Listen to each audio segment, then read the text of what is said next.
नहीं आ रही थी, क्योंकि आदमी का जो शरीर है वह भी आदत से अनुकूलित हो जाता है। आप जिस तरह के बिछावन पर सोएंगे आप उसी तरह का बिछावन खोजेंगे।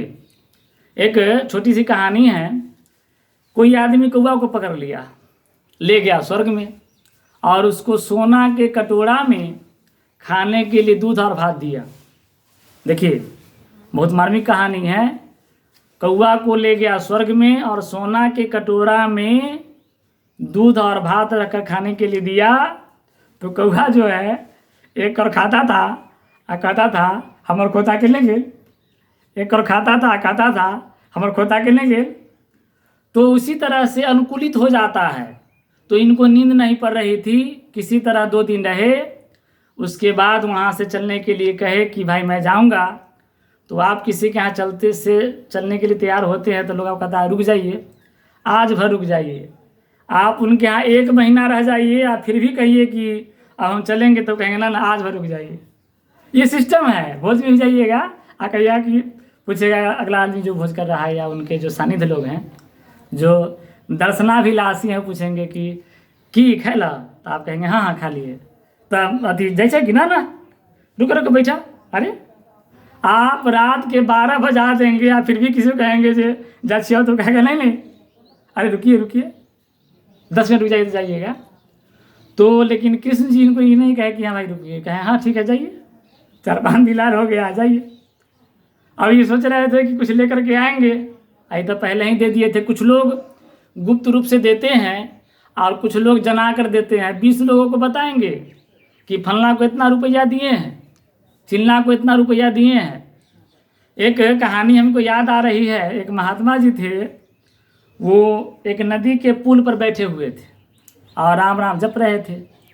इसी में क्या हुआ कि अचानक महात्मा जी नदी में गिर गए।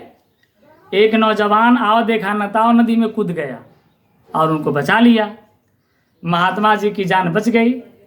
महात्मा जी प्रवचन करते थे। किसी गांव में उनका प्रवचन होता था। तो जैसे मान लीजिए कि ये रामनगर गांव है, तो यहाँ से 2 गांव दूर, जैसे मान लीजिए सांगो पट्टी, वहाँ प्रवचन कर रहे थे। वो नौजवान वहाँ पहुँचा और कहा महात्मा जी हमको पहचाने। तब महात्मा जी कहा अरे आपको हम कैसे भूल सकते हैं भाई, आपने तो मेरा जान बचा दिया था, बैठिए। वो बैठ गए। फिर उसके दूसरे दिन बाद मान लीजिए कि उनका प्रोग्राम मार्कन में था।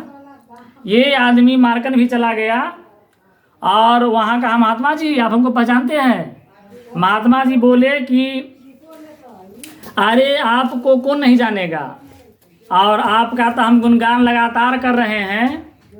काहे कि आप ही हैं जो हमारे प्राण रक्षक हैं, मेरे प्राण बचा दिए, वरना हम तो लाश बने होते। चलिए ठीक है बैठ जाइए। वो बैठ गए।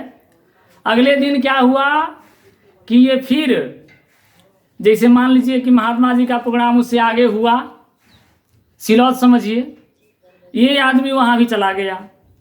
कहा महात्मा जी हमको पहचानते हैं। ये बोले कि हाँ भाई यार आपको कैसे नहीं पहचानेंगे, आपको हम जीवन में कहीं भूल ही नहीं सकते हैं। मेरे प्राण चल जाएंगे फिर भी नहीं भूलूंगा, आप हमारे प्राण रक्षक हैं, बैठ जाइए। बैठ गए। उसके बाद एक दिन महात्मा जी का प्रोग्राम ढोली में था, ढोली बाजार। वहाँ जब पहुँचे तो क्या हुआ कि महात्मा जी